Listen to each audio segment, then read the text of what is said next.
Élu. Je ne sais pas comment tu as atterri sur cette vidéo. Peut-être que tu scrollais sans vraiment chercher quelque chose. Peut-être que tu fuyais quelque chose. Peut-être que tu étais en train de te noyer en silence, le sourire aux lèvres devant les autres, mais les yeux vides quand personne ne regarde. Et puis cette vidéo est apparue. Et quelque chose en toi, quelque chose que tu ne saurais pas expliquer, t'a dit d'arrêter. De rester. D'écouter. Ce n'est pas un algorithme. Ce n'est pas le hasard. Il n'y a pas de hasard dans le royaume de Dieu. Tu es ici parce que tu as été conduit ici. Et si tu ne fais qu'une seule chose aujourd'hui, que ce soit d'écouter ce message jusqu'à la fin. Parce que ce que Dieu a à te dire ce soir ou ce matin, ou en plein milieu de ta nuit, ne peut pas attendre. L'urgence que tu ressens là, dans ta poitrine, cette pression douce mais insistante, c'est sa voix. Et sa voix ne se trompe jamais. Avant d'aller plus loin, abonne-toi maintenant, ne pars pas sans l'avoir fait, parce que ce canal a été créé pour toi, pour les élus qui cherchent plus que la surface, qui ont faim d'une parole vraie, d'une parole qui saigne et qui guérit en même temps. Clique sur cette cloche. Chaque message que tu recevras sera une lettre personnelle du ciel pour ta saison. Maintenant, laisse-moi te dire quelque chose que tu n'as peut-être jamais entendu formuler de cette manière. Dieu n'appelle pas les parfaits. Il n'appelle pas ceux qui ont tout réglé, tout compris, tout mis en ordre. Il appelle ceux qui sont encore dans le chaos et qui, malgré tout, continuent de le chercher. Il appelle ceux qui pleurent dans les salles de bain à 3 heures du matin. Il appelle ceux qui ont tout perdu et qui, dans les ruines, murmurent encore son nom. Il appelle ceux qui se sentent trop différents pour appartenir à quelque chose, et pourtant trop attirés par le divin pour s'en éloigner. Si c'est toi et je crois que c'est toi, alors écoute-moi bien. Cette vidéo n'est pas un contenu. C'est une rencontre. C'est un point de bascule. C'est le moment avant et le moment après. Et dans quelques minutes, tu vas comprendre pourquoi Dieu t'a dit de tout laisser pour venir ici. Pourquoi il a suspendu ta journée, interrompu tes pensées, attiré tes yeux vers cet écran. Parce qu'il a quelque chose à déposer en toi. Quelque chose qui ne pouvait pas passer par un autre canal que celui-ci, à cet instant précis. Tu t'es peut-être dit depuis longtemps que ta vie est trop cassée, trop compliquée, trop loin de ce que Dieu pourrait encore utiliser. Tu t'es peut-être dit que tes erreurs étaient trop lourdes, tes échecs trop visibles, tes blessures trop profondes. Mais je suis là pour te dire, avec tout ce que j'ai, que tu te trompes. Et Dieu vient te le dire lui-même à travers chaque mot de ce script. Prépare-toi. Prends un souffle. Et reste. Ce qui arrive dans les prochaines minutes va changer quelque chose en toi. Pas parce que je suis extraordinaire. Mais parce que Dieu l'a décidé. Et quand Dieu décide, rien, absolument rien, ne peut s'y opposer. Tape en commentaire, je suis L à accent grave Seigneur, si tu sens déjà que cette parole est pour toi. Que tu veux que Dieu sache que tu as répondu à l'appel. Que tu es présent. Que tu es prêt. Que tu ne fuis plus. Le jour où tu comprendras vraiment comment Dieu te voit, rien dans ta vie ne sera plus jamais pareil. Pas ta manière de te lever le matin. Pas ta manière de te regarder dans un miroir. Pas ta manière de traverser les épreuves. Tout change. Tout bascule. Parce que l'image que tu as de toi-même a été construite par des voix humaines et les voix humaines se trompent. Pense à toutes les personnes qui ont défini qui tu étais avant que tu aies le temps de te définir toi-même. Les parents qui, même avec amour, ont posé des mots sur toi qui t'ont enfermé. Les enseignants qui ont décidé de ta valeur sur la base d'un contrôle de maths. Les amis qui t'ont trahi au moment où tu t'y attendais le moins. Les partenaires qui sont partis en emportant avec eux un morceau de ton estime. Tu as porté tous ces regards-là comme si c'était la vérité. Comme si c'était la version définitive de qui tu es. Mais Dieu te regarde depuis avant ta naissance. Avant que ton prénom soit choisi. Avant que ta mère sache qu'elle était enceinte. Avant même que le monde soit formé. Il t'a vu. Il t'a connu. Il t'a nommé.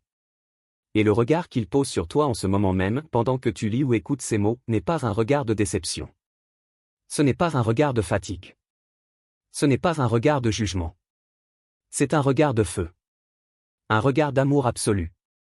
Un regard qui dit, je te vois entièrement, et je te choisis entièrement. Voilà ce que personne ne te dit vraiment sur le regard de Dieu, il ne filtre pas. Il ne voit pas la version retouchée que tu montres au monde. Il voit la version réelle, celle que tu caches, celle que tu n'oses pas être, celle qui tremble dans le noir. Et c'est précisément cette version-là qu'il aime. Pas la version parfaite que tu essaies de construire pour lui plaire. La version fracturée, sincère, vivante. Il y a eu un moment dans ta vie, tu t'en souviens peut-être, où tu as vraiment cru que Dieu ne pouvait pas t'aimer tel que tu étais. Trop de choses avaient eu lieu. Trop de choix regrettables. Trop de distance accumulée. Et tu as commencé à faire semblant. À jouer le rôle du croyant en surface tout en portant une honte secrète en dessous. Cette tension-là était épuisante. Sourire à l'église le dimanche, pleurer dans la voiture le lundi. Mais voici le déclic que Dieu veut opérer en toi aujourd'hui, son amour ne dépend pas de ta performance. Il ne fluctue pas selon ta constance dans la prière ou le nombre de chapitres que tu as lus cette semaine. Il est stable. Il est ancien. Il est total. Et ce soir, il te dit, arrête de te cacher. Je suis déjà là où tu caches tes choses. Et je t'aime à cet endroit-là aussi. Ce qui change quand tu reçois vraiment ça, c'est que tu cesses de courir. Tu cesses de prouver. Tu cesses de mériter. Tu commences à recevoir. Et recevoir, vraiment recevoir, c'est peut-être l'acte de foi le plus difficile que tu aies jamais posé. Comment t'en fais si tu décides, là maintenant, de te laisser aimer par Dieu tel que tu es, sans condition, sans masque, sans délai. Ce que personne ne te dit sur les périodes de sécheresse spirituelle, c'est qu'elles peuvent devenir les saisons les plus dangereuses de ta vie, non pas parce que Dieu est absent, mais parce que tu commences à croire qu'il l'est. Et cette croyance-là, si tu la laisses s'installer, peut ronger tout ce que tu as bâti en quelques semaines seulement. Le silence de Dieu, ou ce que tu interprètes comme son silence, est l'une des épreuves les plus redoutables dans le parcours de l'élu. Pense à ces moments où tu priais et où le ciel semblait de béton. Tu posais des mots dans le vide et ils retombaient sur toi comme des pierres. Tu ouvrais ta Bible et les lettres ne produisaient plus rien.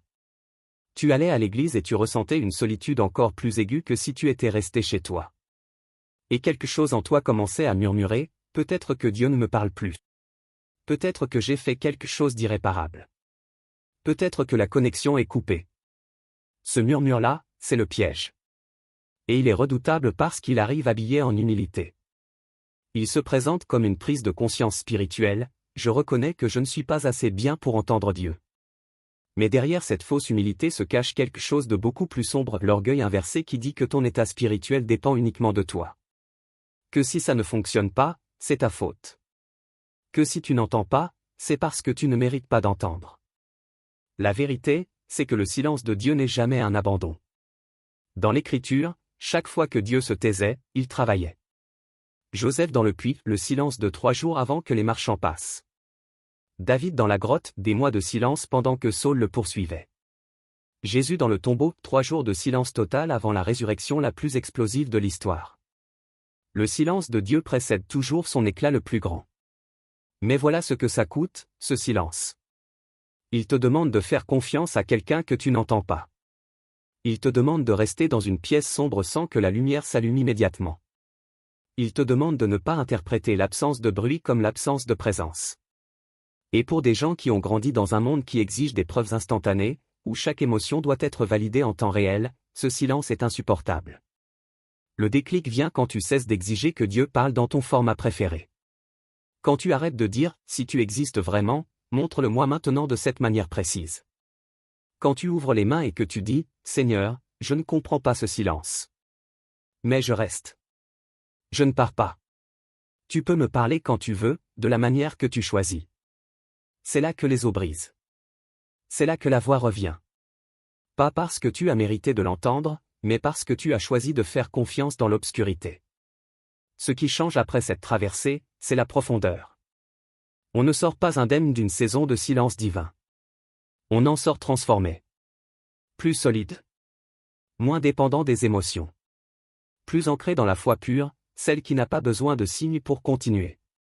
Écris confiance aveugle si tu traverses en ce moment une période de silence et que tu choisis malgré tout de rester.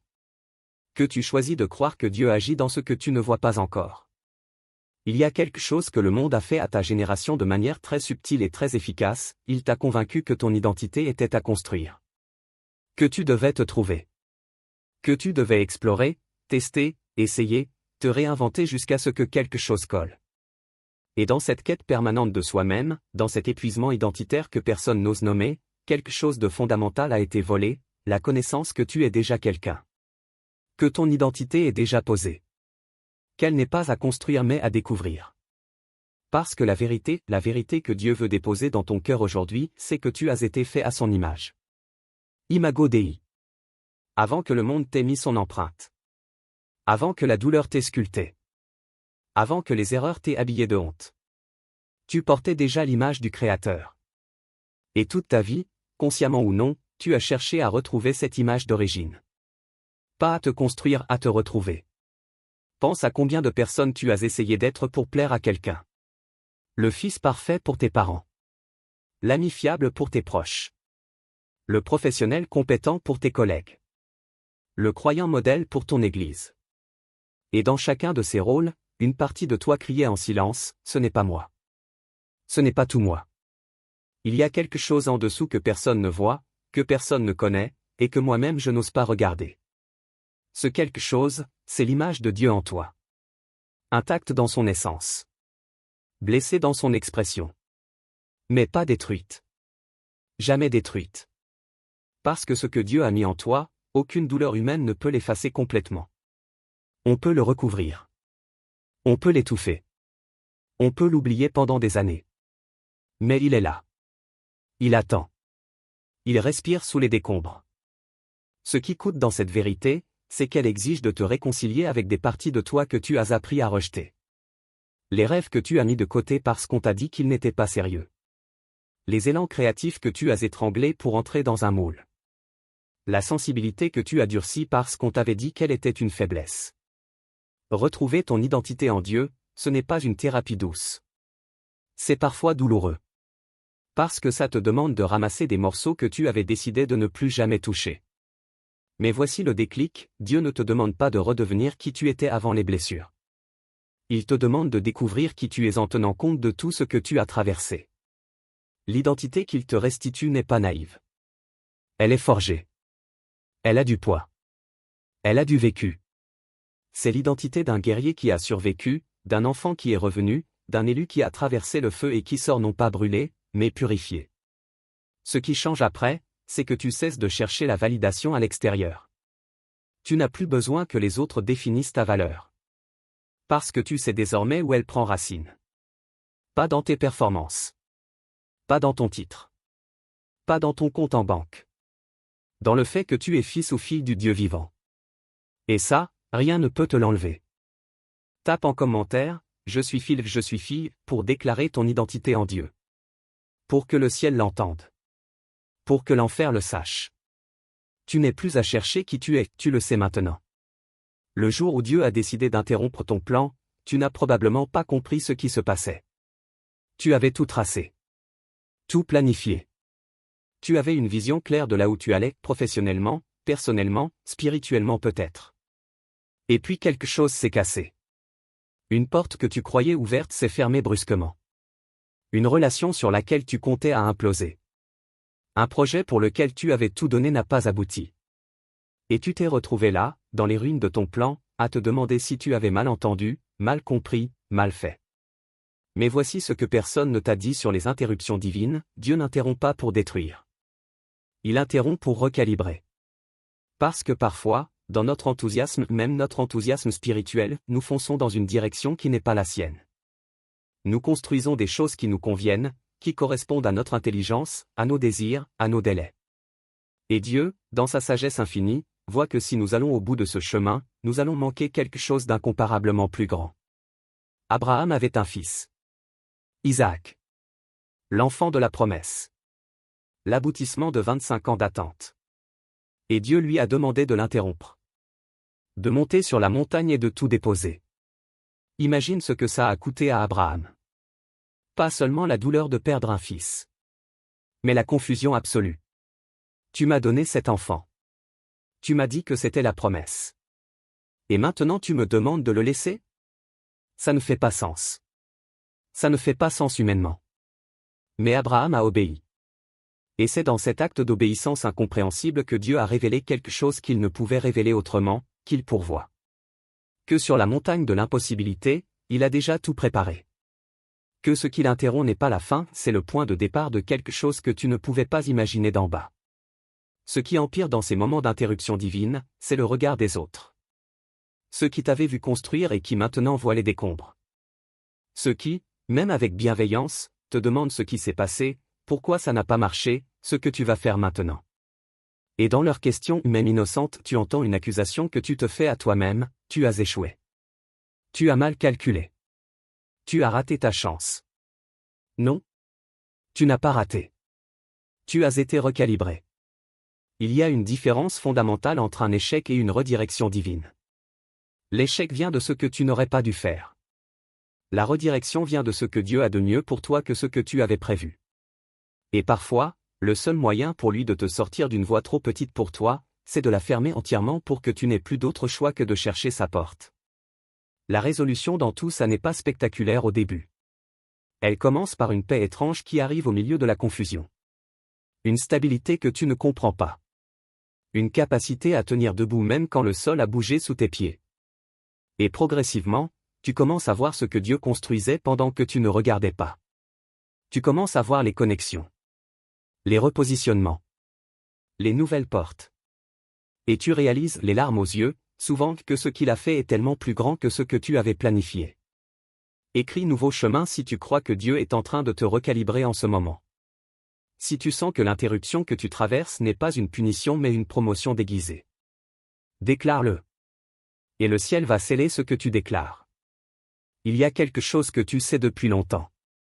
Quelque chose que Dieu a mis dans ton cœur il y a peut-être des années, peut-être des décennies. Un appel. Une direction. Un souffle particulier qui ne ressemble à aucun autre. Et depuis tout ce temps, tu trouves des raisons de ne pas y aller. Des raisons valables, d'ailleurs. Des raisons qui tiennent la route, qui semblent sages, qui paraissent raisonnables. Mais au fond, derrière toutes ces raisons, il y a une seule chose, la peur. La peur de te tromper. La peur de sortir et de ne pas être à la hauteur. La peur de ce que les gens vont dire quand tu vas changer de direction, de vie, d'identité publique. La peur d'échouer dans quelque chose qui compte vraiment. Parce que tant que tu n'essaies pas vraiment, tu peux te dire que tu aurais pu. Mais si tu essaies et que ça ne marche pas, il n'y a plus de refuge dans le « peut-être ».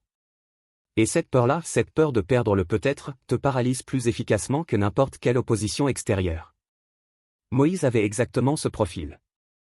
Appelé depuis sa naissance. Sauvé des eaux à la naissance. Élevé au palais. Formé dans toutes les sciences des Égyptiens. Et quand Dieu se manifeste dans un buisson ardent et lui dit « Je t'envoie », la première réponse de Moïse n'est pas « Oui Seigneur, me voici ». C'est « Qui suis-je pour aller trouver Pharaon ?» Traduction, je ne suis pas assez. Je ne suis pas qualifié. Tu te trompes de personne. Et Dieu lui répond quelque chose de bouleversant, je serai avec toi. C'est la réponse que Dieu te donne ce soir. Pas, tu es assez. Pas, tu as les qualifications requises. Pas, tu n'auras aucun obstacle. Il te dit, je serai avec toi. Ce qui veut dire que la question n'est pas qui tu es, mais qui il est. Ce qui veut dire que ta capacité n'est pas le critère, sa puissance l'est. Ce qui veut dire que si Dieu t'appelle, l'enjeu n'est pas que tu sois à la hauteur de l'appel, mais que tu sois à la hauteur de l'obéissance. Ce que ça coûtait de fuir, tu le sais. L'inconfort de savoir sans faire. Le creux dans la poitrine quand tu vois quelqu'un d'autre faire ce que tu aurais dû faire. La culpabilité diffuse qui colore tes journées d'une teinte grisâtre. La sensation que tu passes à côté de quelque chose de crucial, que chaque journée passée à l'écart de ton appel est une journée de moins dans l'impact pour lequel tu as été créé. Ce qui empire avec les années, c'est que la voix de l'appel ne se tait pas. Elle s'adapte. Elle revient sous d'autres formes. Elle se glisse dans une conversation, dans un sermon, dans une chanson qui passe, dans un rêve la nuit. Dieu ne retire pas ses appels. Il les répète, encore et encore, avec une patience qui devrait nous faire honte et nous remplir de gratitude en même temps. Le déclic pour celui qui fuit sa vocation, c'est souvent un moment de vérité brutale. Un moment où tu te retrouves face à face avec toi-même et où tu dois admettre, j'ai peur. Pas je ne sais pas. Pas ce n'est pas le bon moment. J'ai peur. Et dans cet aveu-là, dans cette honnêteté-là, Dieu peut enfin travailler. Parce qu'il ne peut pas guérir ce que tu refuses de nommer. Ce qui change quand tu réponds enfin à l'appel, c'est une légèreté que tu n'avais pas ressentie depuis longtemps. Comme si un poids que tu portais depuis des années glissait de tes épaules.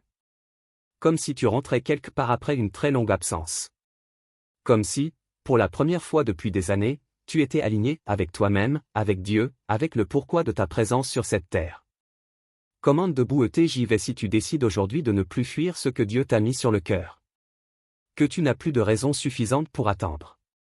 Que tu prends un premier pas, même imparfait, même tremblant, mais réel. Être choisi par Dieu n'est pas ce que l'industrie du bien-être spirituel te vend. Ce n'est pas une vie de porte qui s'ouvre magiquement, d'abondance sans effort, de faveur sans friction. L'élection divine, la vraie, a un prix. Et ce prix, personne ne le met en avant, parce qu'il est difficile à vendre. Mais si tu es réellement appelé, tu le connais déjà. Tu le vis peut-être en ce moment même. Le prix de l'élection, c'est d'abord la solitude. Pas la solitude choisie du contemplatif qui se retire pour prier. La solitude imposée de celui qui voit différemment. Qui pense différemment. Qui ne peut plus se satisfaire des mêmes conversations, des mêmes ambitions, des mêmes divertissements que les gens autour de lui. Cette solitude-là est particulièrement douloureuse parce qu'elle n'est pas visible. Tu peux être entouré de 100 personnes et te sentir absolument seul, parce que personne dans la pièce ne vibre à la même fréquence que toi. Joseph le savait. Ses frères le voyaient comme une menace, non pas parce qu'il était mauvais, mais parce qu'il était différent. Parce qu'il avait des rêves qu'ils ne comprenaient pas. Parce qu'une grâce particulière reposait sur lui et que cette grâce rendait les autres mal à l'aise. Et cette incompréhension-là, cette hostilité née de la différence, lui a coûté sa liberté pendant des années. La fosse. Potiphar. La prison. Chaque étape de sa descente aurait pu lui faire croire que Dieu l'avait abandonné. Que ses rêves étaient des illusions. Que l'élection était une malédiction déguisée. Mais voilà ce que l'histoire de Joseph révèle, chaque descente était une préparation. Chaque prison était une formation. Chaque injustice était un repositionnement. Dieu ne gaspille rien. Pas une seule larme. Pas un seul jour de souffrance. Pas une seule nuit d'incompréhension. Tout est intégré dans le plan. Tout est utilisé dans la construction.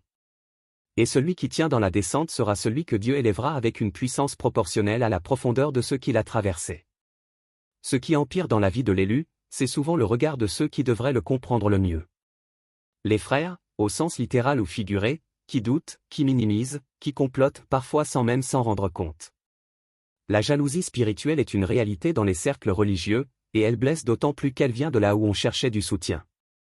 Mais le déclic, la révélation qui change tout dans l'histoire de Joseph et dans la tienne, c'est quand il dit à ses frères, « Vous aviez l'intention de me faire du mal, mais Dieu avait l'intention de le faire tourner en bien. » Il ne nie pas la douleur. Il ne minimise pas la trahison. Mais il voit plus loin que l'intention humaine. Il voit la souveraineté divine opérant à travers même les pires décisions des hommes. Ce qui change pour toi quand tu intègres le prix de l'élection, c'est que tu cesses de traiter ta vie comme une anomalie.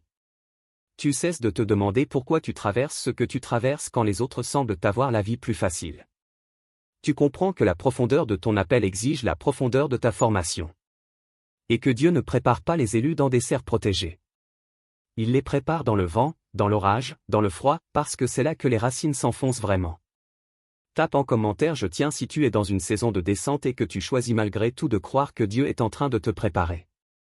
Que tu refuses de laisser la douleur avoir le dernier mot. Que tu te lèves encore. Il y a une prière que tu n'as jamais osé prier. Pas parce que tu ne la connaissais pas. Mais parce qu'elle demande quelque chose que tu n'étais pas encore prêt à donner, le contrôle. Cette prière-là n'est pas une liste de requêtes. Elle n'est pas une négociation habillée en supplication. Elle n'est pas un contrat spirituel où tu proposes quelque chose à Dieu en échange de ce que tu veux. C'est la prière la plus nue, la plus vulnérable, la plus puissante qu'un être humain puisse prononcer, « Seigneur, fais ce que tu veux de moi. » 5 mots. Ou dans certaines versions, « Que ta volonté soit faite. » C'est la prière que Jésus a priée dans le jardin de Gethsémani. Le sol mouillé de sa sueur comme du sang. L'angoisse tellement intense qu'elle avait une forme physique. Et au fond de cette angoisse, au bout de ce qu'un homme pouvait endurer, il a dit, « Non pas ma volonté, mais la tienne. » Et c'est précisément cette prière-là, cette reddition totale, qui a ouvert la voie à la résurrection la plus triomphale de l'histoire. Tu comprends ce que ça veut dire pour toi? La résurrection que tu attends dans ta vie, la reconstruction que tu espères, le retournement que tu as prié, le miracle que tu désires, elle est de l'autre côté de ta reddition. Elle est de l'autre côté du moment où tu poses enfin tes propres plans, tes propres délais, tes propres méthodes, et où tu dis au Père, « Je ne sais pas mieux que toi. Fais ce que tu veux. Et je te fais confiance pour que ce que tu veux soit le meilleur. Ce qui coûte dans cette prière, c'est l'honnêteté qu'elle exige. Parce qu'on ne peut pas la prier à moitié. On ne peut pas dire « que ta volonté soit faite » en ayant en tête une liste des volontés acceptables et des volontés non acceptables. Ça ne marche pas comme ça. La reddition totale, c'est la reddition de la totalité. Y compris les choses auxquelles tu tiens le plus. Y compris les personnes que tu aimes le plus. Y compris les rêves qui sont les plus chers à ton cœur. Mais voici ce que Dieu veut que tu saches sur cette prière, il ne prend pas pour détruire. Il reprend pour restituer au centuple. Il demande à Abraham de monter avec Isaac parce qu'il a déjà un bélier dans les buissons. Il demande une reddition totale parce que de l'autre côté de cette reddition, il a quelque chose de si grand qu'il ne peut pas te le montrer tant que tu tiens encore à ce que tu tiens. L'attention de ce moment, peut-être ce soir, peut-être maintenant pendant que tu écoutes ces mots, c'est entre le toi qui veut garder le contrôle et le toi qui a soif de quelque chose de plus grand que ce que le contrôle peut produire. Et Dieu t'invite à choisir. Non pas dans la peur, mais dans la confiance. Non pas parce que tu te fais du mal, mais parce que tu choisis de croire qu'il est suffisamment bon pour être entièrement en charge. La prière qu'il attend de toi ce soir, fais-la maintenant. Pas à voix haute si tu ne veux pas. Dans ton cœur. Dans ta gorge. Dans cet espace intérieur que personne d'autre n'atteint. Dis-lui, Seigneur, je lâche. Tu as les clés. Tu as le gouvernail. Tu as ma vie entière, sans réserve. Fais ce que tu veux. Et reste dans ce silence après. Parce que dans ce silence, quelque chose va se passer. Écris reddition totale si tu viens de prier cette prière ou si tu décides de la prier avant de dormir ce soir. Que ta reddition soit déclarée et que le ciel l'enregistre. Tu as cherché un signe. Peut-être pas en le formulant ainsi, peut-être pas en disant « Seigneur donne-moi un signe » comme dans les vieux films.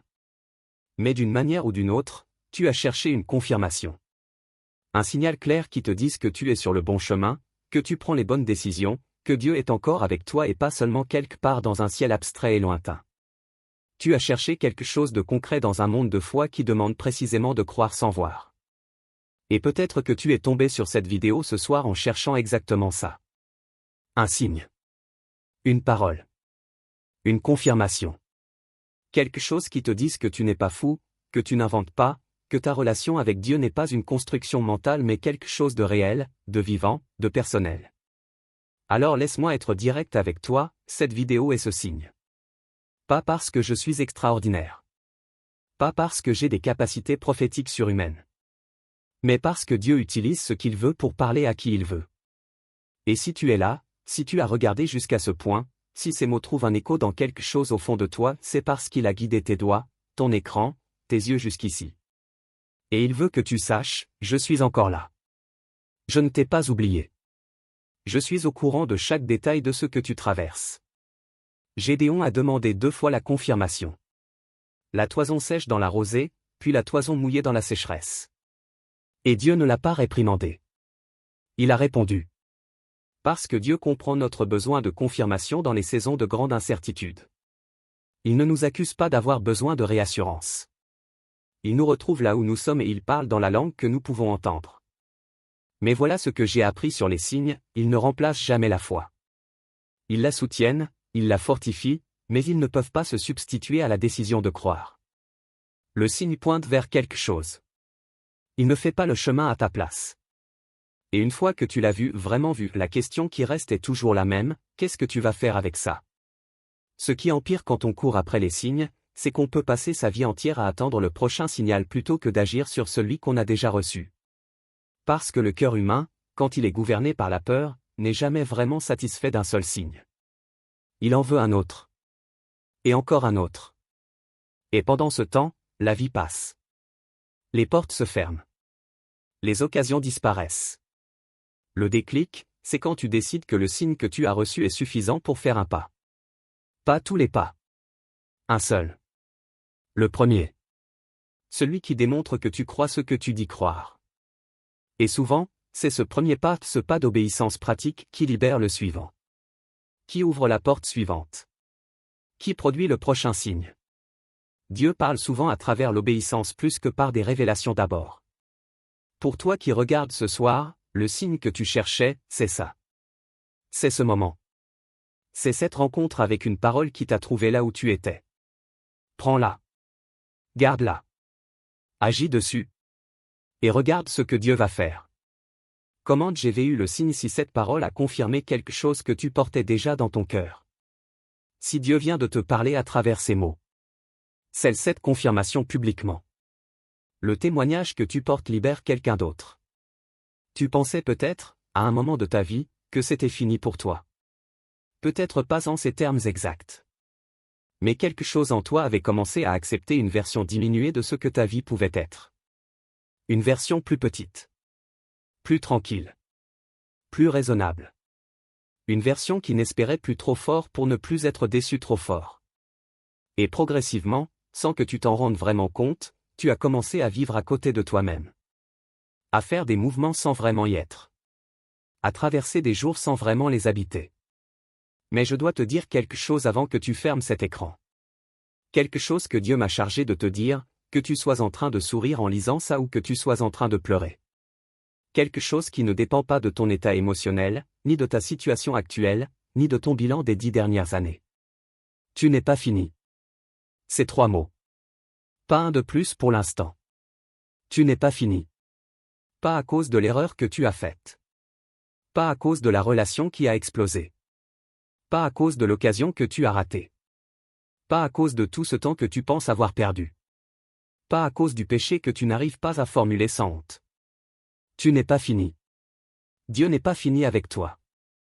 Et les plans qu'il a sur ta vie ne se sont pas périmés parce que tu as pris du retard selon ton propre calendrier. Job a tout perdu.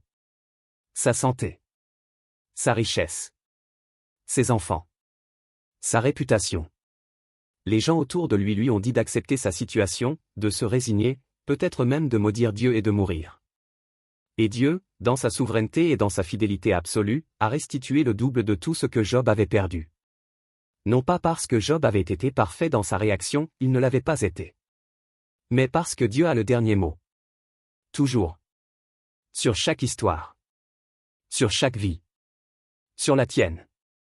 Pierre a renié Jésus 3 fois, la nuit où ça comptait le plus. 3 fois, avec des mots publics, devant des témoins. Et pourtant, après la résurrection, Jésus l'a spécifiquement désigné pour aller nourrir ses brebis.